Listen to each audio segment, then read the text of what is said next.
काय सांगाल? सतीश आचरेकर मित्रमंडळ जे आहे हे गेली 9 वर्ष सातत्याने या ठिकाणी नारळी पौर्णिमेनिमित्त या स्पर्धा भरवत आहेत आणि प्रत्येक वर्षी या स्पर्धा उत्स्फूर्त असा प्रतिसाद या स्पर्धेला मिळतोय।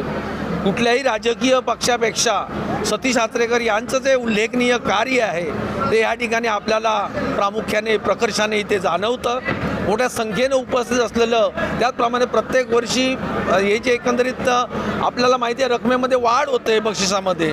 आज हे 1,11,000ची पहिलं बक्षीस आहे, 55,000 दुसरं, तिसरं जवळजवळ 25,000चं असं मला वाटतं। या संपूर्ण रत्नागिरी आणि सिंधुदुर्गातलं पहिलं पारितोषिक हे असे स्पर्धा असतील की एवढ्या मोठ्या प्रमाणामध्ये सतीश आचरेकर, आनंद आचरेकर व सर्व मित्रमंडळ त्यांचं ह्या ठिकाणी आवर्जून असा हा उल्लेखनीय असा कार्यक्रम सातत्याने घेत असतात। शिवजयंती महोत्सवसुद्धा ते साजरं करत असतात। सर्व शैक्षणिक असू देत, सांस्कृतिक असू देत, सर्व उपक्रमामध्ये त्यांची उल्लेखनीय आणि कौतुकास्पद कामगिरी असते। एक उदयोन्मुख अशा पद्धतीचा आपला हा युवा नेता आहे आणि हे प्रकर्षाने आपल्याला मालवण शहराला मान्य करावं लागेल की मालवण शहर वासियांना ही एकंदरीत जी चांगली मेजवानी देण्याचं काम करतायत, येथे लोकांना एक आनंद देण्याचं काम करतायत, हे खरोखर कौतुकास्पद आणि उल्लेखनीय आहे। म्हणून त्यांचं मी या ठिकाणी प्रामुख्याने कौतुक करतो। आहेच स्पर्धेमध्ये आपल्याला एक वेगळ्या क्वालिटीचे नारळ जे खूप मुश्किल नाही, म्हणजे मालवणवासियांसाठी ते नुसतं त्याचं फुटलेलं कवच बघणं म्हणजे ते एकदम डोळे मोठे करण्यासारखा विषय असतो। त्यामुळे ती एक वेगळी मजा असते या स्पर्धेची।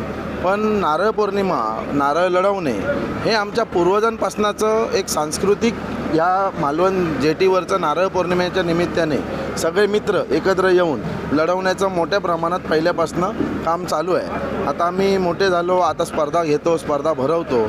आज नेमका दिनेश चांदेरकर पुढे हा माझा नात्याने भाऊच लागतो आणि आम्ही कित्येक वर्ष म्हणजे दोघेही लहान असल्यापासून आम्ही ह्या बंदर जेटीवर मोठ्या प्रमाणात आणि खूप मोठ्या संख्येने दोघेही एकामेकाच्या अपोजिट नारळ टिकवतो। याचा अर्थ असा नाही आहे की आम्ही एकामेकाच्या अपोजिट आहे।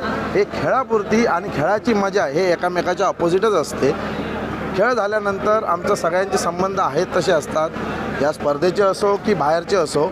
आणि जर असं कॉम्पिटिशन नसेल तर त्या खेळाची मजाच येणार नाही। त्यामुळे कॉम्पिटिशनमध्ये हे असलेच पाहिजे, पण कॉम्पिटिशन हे खेळाचे कॉम्पिटिशनच समजावे। जसे आम्ही दोघांनी आजपर्यंत समजलं आहे तसंच लोकांनाही मेसेज देतो की न भांडणं करता हे मेसेज असेच जाऊन दे। त्यांनी नारळ वाढवला, कसं बघताय सगळं? नक्कीच मला वाटतं सर्वप्रथम माझी ज्यावेळी 9 वर्षापूर्वी जी स्पर्धा झाली होती ती बंदर जेटीच्या त्या मेन गेटवरती झाली होती। त्या स्पर्धेची सुरुवातही त्यांच्या हस्तेच झाली होती आणि दरवर्षी मालवणमध्ये असले तर दरवर्षी ते या ठिकाणी नारळ वाढवूनच जातात आणि हे आमचं मोठेपण आहे।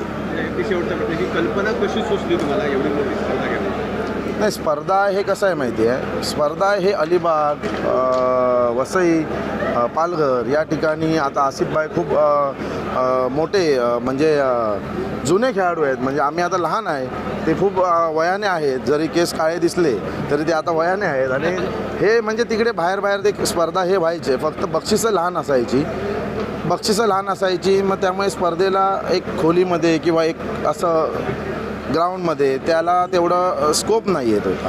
आता बक्षिसं मोठी असल्यामुळे आवर्जून प्रत्येकजण याच स्पर्धेसाठी नारळ ठेवायचे। मग ते स्पर्धकांना बघण्यासाठीही खूप त्याच्यामध्ये एक चांगला आनंद मिळतो आणि चांगले नारळ एका मंचावर, एका ग्राउंडवर प्रत्येकाच्या हातात बघायला मिळतात।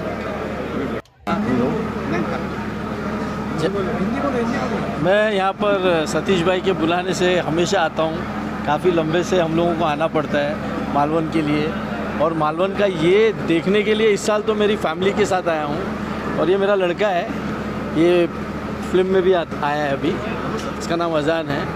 और हम इसको खास दिखाने लाया हूँ कि सतीश अंकल कितने अच्छे से ये सभा जो टूर्नामेंट जो रखते हैं वो कैसे होता है वो तुम देखो।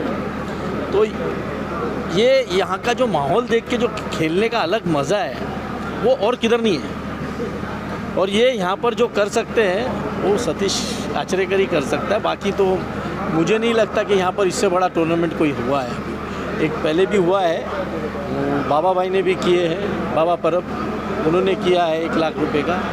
और यहाँ पर सबसे बड़ी बात, मैं नीलेश राणे साहब जो यहाँ के आमदार है उनका तहे दिल से शुक्रिया अदा करता हूँ और मैं उनका कार्यकर्ता हूँ बम्बई में। और नीलेश राणे साहब जो इस मालवन और कुडाल के लिए कर रहे हैं वो इतना अच्छा कर रहे हैं, वो इतना अच्छा कर रहे हैं, वो काबिल तारीफ़ है। और मैं ये बोलना चाहता हूँ कि नीलेश राणे साहब को तो आप यहाँ का सीएम बनाने के जैसे पोजीशन पर लेकर आना चाहिए कि वो इतने हार्ड वर्किंग हैं। तो मैं यही चाहूँगा कि हमेशा सतीश आचरेकर साहब यहाँ पर बुलाए। नीलेश राणे साहब अभी आके भी गए यहाँ पर। मैं सही तहे दिल से गुजारिश करता हूँ कि सतीश ने जो किया है वो किसी के बस की बात नहीं है, कोई नहीं कर सकता। जय महाराष्ट्र।